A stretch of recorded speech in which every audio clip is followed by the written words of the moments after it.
Actually, when I started dating my ex-boyfriend, he's a radio host, and he got me into listening to Howard Stern, and then I became really close friends with another radio host, Taylor Strecker, and I watched them do this, and I watched how it's a completely different outlet, because when you're listening to radio, it's so much more intimate that you feel like you have a best friend. So I became obsessed with listening to different radio hosts and different podcasts, and I'm like, I want to do that. I want to be able to connect with people in that realm in a way that people feel like you're sitting there listening to your best friend talk. Right.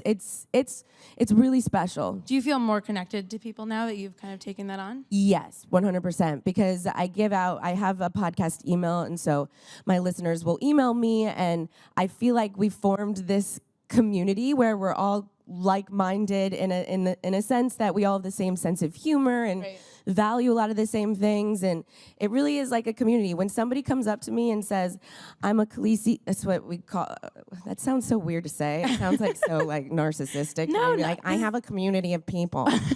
But it's true. When somebody comes up to me and says that they listen to my podcast, it brings me to tears, because I'm so proud of it. I'm proud of it. Yeah, absolutely. I mean, that's such an awesome way. I mean, people are connected. I think a lot of the appeal in a show like Vanderpump Rules, or a lot of the shows on Bravo, is that there is such a big community, and there's a Twitter presence, and there's interaction, and half the fun of watching is kind of following along and live tweeting. So if there's a way to interact with fans in a different way, that's also pretty cool.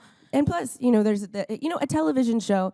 There's so many things that go into it. There are producers, then there are the editors, and then, there's so many different things, and you can only see a fraction of what happens because there's only an hour, every Monday.